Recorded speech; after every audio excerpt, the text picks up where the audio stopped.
It's no secret when it comes to RVing, there are a lot of accessories to be able to choose and pick out there. There are some that are once for accessories, there are some that are highly recommended, and there's some that are, I would say, essential for RVing. So today I wanted to share with you our highly recommended and essential, and it's refined over the years. We've swapped out gear that didn't work as well in the past for better gear that is working really well for us. So today I want to share with you our list of what we think is the highly recommended and the essential gear for RVing. So let's start this list off where we have a lot of essential gear for RVing, and let's start with the fresh water supply to the RV. So number one, you want a fresh water drinking hose, one that's going to be drinking water safe. So the one that I prefer the most, hands down, is the 0G hose. We've used the white ones, we've used Flexzilla. We like 0G because they're easy to pack away, and they have a couple of different options. This one is the 5/8 hose. They also have a 1/2-inch hose. The 5/8 hose, you get obviously a little bit more flow through them. The 1/2-inch hose doesn't kink quite as much. So it all depends on what you would like in that area. The thing about freshwater hoses is they can get dirty on the inside. So it's something that you would want to clean. All of them can get dirty and grow things on the inside. So whether it's the white one, the Flexzilla, the 0G, whatever it is, you would want to clean those. But having a drinking water safe hose is key. And you want a pressure regulator if you're going to be connecting up to multiple sources. So even if you just get one of those that's just already preset at 40 PSI, this one is the adjustable hose, and we prefer this one by far. The one thing that does break on this is the gauge. The gauge breaks, but even then the pressure regulator is still working. Great flow, great product, and very adjustable for what you would like. Then the other thing that we have on here, this one is not essential, even though those two are. We have a Y adapter on here. We do this one without the shutoffs because, again, we like good flow to the RV, and this one has a larger opening to be able to get that water to the RV. So it's a kind of more of a high flow. And then we just add a shutoff on the other side. So if we're using an additional hose to rinse something off, we can do that right from here without having to disconnect water from the RV. And the last two things that we have in this chain for fresh water is we have a 90 degree. We actually use a 45 degree adapter coming off of our fresh water going into the RV that just takes the strain relief off of the hose, kind of putting that pressure on that plastic piece for the water coming in. You can get a 90, you can get a 45, whatever works for you. And the last key thing is having a good water filter. We like this whole house water filter. It's really inexpensive, really simple to be able to set up for the RV, and it does a better job than the blue filters that are out there. But the key is having a filter. You can see when we replace the filters on this, you never know what kind of water you're going to be getting out there. So being able to swap out that filter, stop any of that dirt and sediment coming into the RV before it hits the fixtures and the water heaters and all that kind of stuff is a great solution. So the fresh water connection, you want a drinking water safe hose, a pressure regulator, a Y adapter if that's something you would want, and a filter going into it and strain relief for the hose coming into the RV. There's definitely options out there, especially in the filter. You can get a much higher end filter where you have 3-stage, or we could even add 3-stage filters, just adding a couple more of those. But we take care of the rest of the filtration at our sink inside for the drinking water, but this helps protect the RV from getting that sediment in there. So let's move on to the next one. Now, we didn't have to go far for this next one for the wastewater system accessories, and I'm going to put links down in the description to everything that we're talking about. I'll even pin a comment down below so you can look through everything that you're seeing in this video, because this one, I feel like we've made some significant upgrades that have actually made a difference that we're very happy that we switched over to. So let's start at the top, connecting to the RV. We have the Valterra twist-on valve here at the end. They do have one where you can cut off the end of the pipe and you can glue one on. That's a great option as well, but this one comes highly recommended. I love this because when you take that cap off after traveling, you don't have to worry about, did one of those valves leak inside? Did one of those not get closed? Did you forget to close it? What kind of surprise are you going to have when you're pulling that cap off? If you have this valve at the end, you have a very visual example of, is that closed? So before you pull that cap off, you know nothing is going to come out. So having this twist on valve here is highly recommended. Really enjoy having that modification on here. The next thing is having a clear elbow here. It's just great to be able to see when things are coming out. That way you know if you have an issue, if things aren't coming out, if things don't look as clean as you're expecting them to after you've rinsed things out. It's nice to be able to have that visual inspection here, and especially when you're at a dump station, you know when that water is done coming out. You don't have to try and figure out, well, it sounds like it's about done, it sounds like it's just trickling a little bit, you have a really good visual representation of what's happening there. Then going down the list here, we have the Rhino Flex hose. This is the mid-grade one. We've tried the higher end ones, we've tried the lower end ones. This is the hose that we have gone to. It lasts really well. It's a good price value. It's not crazy expensive. It's not the cheapest thing that's just going to fall apart. So it's a good hose. We have a couple of lengths.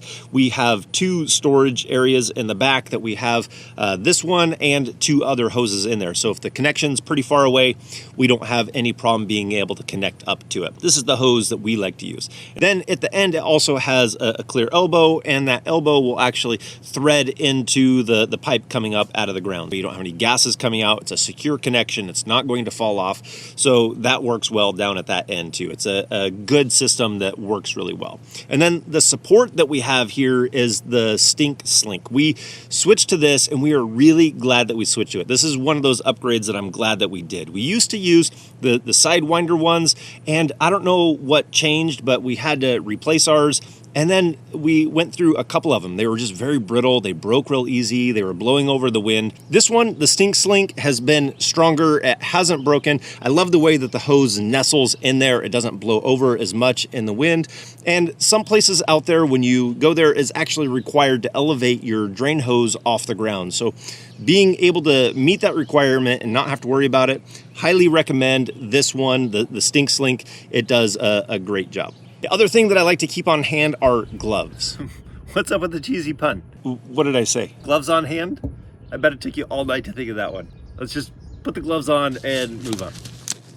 I like gloves because it keeps it sanitary when I'm dealing with all this type of equipment. Another thing that is sometimes recommended at campgrounds is using a donut. You can't have the fumes coming out, and so some places will require that you have something like this to be able to connect your hose into. Sometimes those pipes coming out don't have the threads, and so you need something so that you don't have those gases coming out and kind of holds it in there. This one I really do not like at all. This has been replaced now by this guy. This one does much better. It's got little handles on the side, the steps and the ridges that are in here, the thickness of it, it goes into the pipes in all situations that we've ever had. This fits in much better, and your equipment, the Rhino Flex system, it nestles in here and stops those gases. It doesn't kind of work its way out. So this one works well. We only use this if we can't thread in our pipe at the end, but there are places that require this when you go RVing. The last thing on this list is tank treatment. We usually use Unique or Liquify that's out there. There's also Happy Campers that is really popular. If you're gonna use the powder form, put it in there, let it kind of sprinkle it in there and let it dissolve. Don't just throw a big clump in there. It's gonna clump together and it's not gonna do what you need it to, and it's just gonna sit in the tank and not work. So looking at this section of accessories, we have things like this gate valve that are highly recommended, all the way down to things that are essential if you're gonna be using your drain system on your RV. Now, when it comes to electrical, I would recommend just a handful of things. Number one, I would recommend a surge protector, but more importantly than that, an EMS device or an EPO device. Those are gonna be the ones that give you more protection. So this is just a surge protector. We have an EMS hardwired onto the RV, and that's gonna shut things down if you get low voltage or something's miswired. It will actively shut it down. This will just take the surge if there is a surge in the line. The two that I would recommend Surge Guard, and I would recommend Power Watchdog. Power Watchdog is probably my favorite because you can actually buy the module. When any of these take a surge, you have to replace that module inside. With the Power Watchdog, you can actually replace the module inside and be up and running in no time. So for 35 bucks, you can even keep one of those on hand in case you take a surge, you're ready to go. Oftentimes, these are always called surge protectors, but if you look for the ones that are the EMS or the EPO, they're gonna give you more protection for those low voltage and those other situations. Low voltage is probably the one thing that we've been protected against the most, and that's really bad and hard on your AC. So the other thing that we like to keep on hand are adapters. Now, when you get an adapter, so ours is a 50 amp RV, we want to get one that if we go to a place that only has 30 amp, we can plug in and be able to use our RV on the 30 amp plug. We also get one that's for 15 amp. So if we needed to charge up the batteries or connect at somebody's house, we have the ability to be able to do you that. Now, with these adapters, we only need one EMS Surge protector. So you get the EMS Surge protector that matches your RV, and then the way you connect that is you use your adapter first, then you connect your Surge protector into that, and then you connect your RV to that. So you don't need to buy a 30 and a 50 amp EMS Surge protector, you just get the one that matches your RV. So that's pretty much what we have for electrical. You might be asking, why have this if you have a hardwired one on the RV? And that's a good question. You definitely don't need both. We had this before we had the hardwired one. We wanted that for more protection, and you can't steal that one as easily as you could this one. And this one we use to be able to check the pedestal before we plug the RV into it, or even before we disconnect the RV from the truck. So we do that, and then we're just kind of double protected on the Surge. So we're still just going with two, and it works with us, that's why. Now, moving on, there's some obvious ones, but some crucial ones, like these wheel chocks. Having some nice solid wheel chocks, not ones that are gonna get crushed and blown away. Good solid wheel chocks are definitely gonna serve you well while RVing. We also like to be able to level up the RV a little bit before we let auto level take over. So we like to use these wedges. They're so fast and simple. You back up onto them and then you put the other wedge underneath there. It even kind of chocks it in there. But that way, this keeps us from having to lift a wheel off the ground when we're auto leveling. So you could use blocks of wood. You could use those stacked blocks where you can build up whatever you need to. If you do go up on those, I would recommend getting some X chocks because you can't really use a wheel chock when you go up on blocks like that. So X chocks are great in that scenario. Then we have a handful of accessories to help us out with the tires and make our lives easier in that area. So a tire monitor system, we like Tire Minder because it gives us the temperature and the pressure all in just one look for all the tires. We don't have to cycle through any of those, and we use it on the phone so we don't have to have an extra device on the dash. So they have a couple of different versions out there, but a good tire monitor system is going to help you keep an eye on the tire pressures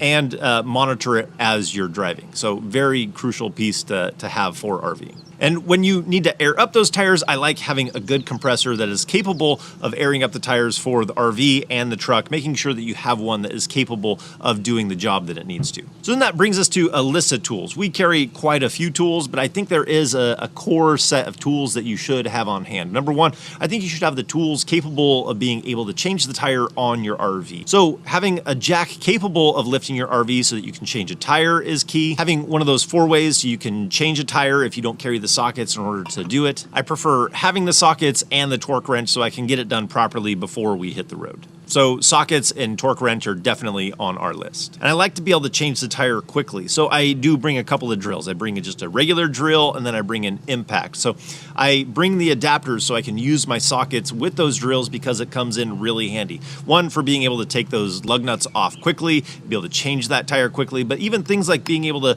drop down the spare tire, you can use that to drop it down and lift it up to make it go quicker. You can even use those attachments and sockets when you're in a pinch and you need to raise up the landing gear so you can hit the road. You can use those tools to raise those manually, even bring in your awning manually if you needed to. So those tools come in really handy. It's also a great idea to have a multimeter with you. That way, if you needed to test something, diagnose it, troubleshoot something, you have that tool with you. Pliers, I like a screwdriver set. I also have ratchet straps, so that way if you have something that needs to be cinched down, you have that already and you can strap it down and get on your way. And then I like to have a turn-a-bond tape on hand, so that way if you hit a branch or you need to make a repair, you have it and you can make that repair quickly. Then I also like to have flashlights on hand, some with rechargeable batteries and some with replaceable batteries. That way I'm never left without a flashlight. I do like to have a larger fire extinguisher than what comes with the RV, and then I also like to keep a handful of extra fuses. So extra fuses for the panel, and then also the fuses that come on the back side of our fridge. So this list could really go on, but we do have a couple of other videos to cover all the other gear that we have for RVing. We do have one that covers everything that we have in the storage of our RV, and then we also have one that covers everything that we have inside of our truck for full-time RVing. But I'd also like to hear from you guys. Leave a comment down below if there's something that I missed on this list that is really obvious, or something that you put out there that's highly recommended for RVing to where it's almost essential. So I'd love to hear from you guys. So I think that's gonna do it for today. I hope you guys like this video. I hope that it helps you out. If you did like this video, give it a thumbs up. If you want to see more videos about RVing, hit that subscribe button. And if we don't see you on the road, hopefully we will see you next video.